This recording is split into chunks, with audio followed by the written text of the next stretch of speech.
Today, let's dive into the mystery of a massive stone site hidden in Japan, Mount Nokogiri, located in Chiba Prefecture. With its sharp geometric edges, vast open spaces, and surfaces so smooth they look almost machine-cut, one has to wonder, could this really be the work of ancient humans? The official explanation is that this is an ancient quarry. But here's the catch. The granite here is incredibly hard, far from ideal for large-scale quarrying with primitive tools. So, how did this mountain end up with perfectly flat surfaces, almost as if it had been sawed or sliced? In fact, the mountain is even named Saw Mountain because of these distinctive, saw-like grooves in the rock, resembling the marks left by a massive blade cutting through wood.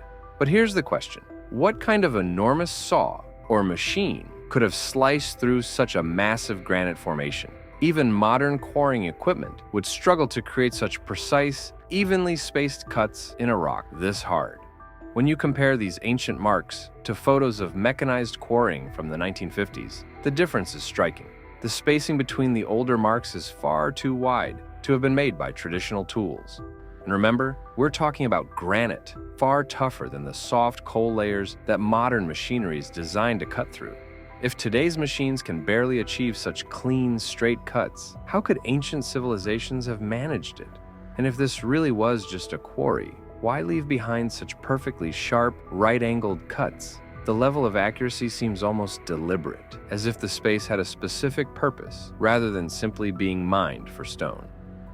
Looking back at history, the earliest known human activity at Mount Nokogiri dates back to around 700 AD, when Buddhist monks established a temple here. By 725 AD, Emperor Shomu ordered the construction of Nihonji Temple, which still stands today, having changed sects over the centuries.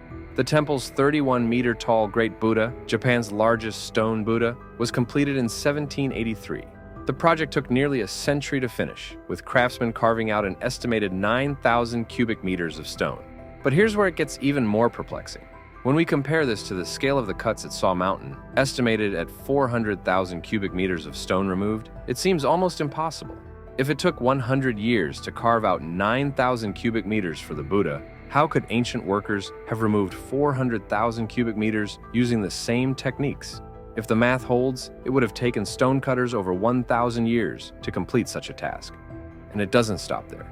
Among the carvings at Saw Mountain is a 30-meter-tall statue of Kannon, the goddess of mercy, with an astonishingly thin depth of only about 1 meter. You might assume this was carved in ancient times, but surprisingly, it was created in the 1960s using modern industrial machines, and still took 6 years to complete.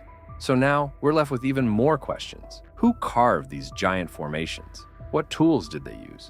Could there have been an advanced civilization with technology beyond what we know? The deeper we look, the stranger this mystery becomes. Adding another layer to the puzzle, historians have found records showing that Mount Nokogiri was used as a quarry from 1603 to 1985. However, when comparing the modern quarrying marks to the ancient cuts, the contrast is obvious. One is chaotic, the other eerily precise. More interestingly, during Japan's Edo period, samurai clans contributed massive stone blocks to rebuild Osaka Castle. But when historians traced the stone back to its source, they found clan crests in nearby quarries, yet none at Mount Nokogiri. This suggests that, despite the official narrative, this site may not have been a major quarry after all. Finally, when we compare the smooth geometric stonework of Saw Mountain with other ancient sites, like Peru's Puma Punku, the similarities are striking. Both display uncannily precise cuts, unknown structures, and surfaces so smooth they seem beyond the reach of ancient tools. Could these sites be evidence of a lost civilization with knowledge far beyond what we believed possible? So, what exactly is Saw Mountain? We still don't know. But the more we examine it, the more it feels like a secret waiting to be uncovered, one that may have been hidden for centuries, if not millennia. Could it be a lost chapter of history, revealing a level of technology we still can't fully grasp? For now, the mystery remains, continuing to draw those intrigued by its origins. All right, that's the end of today's story. See you next time.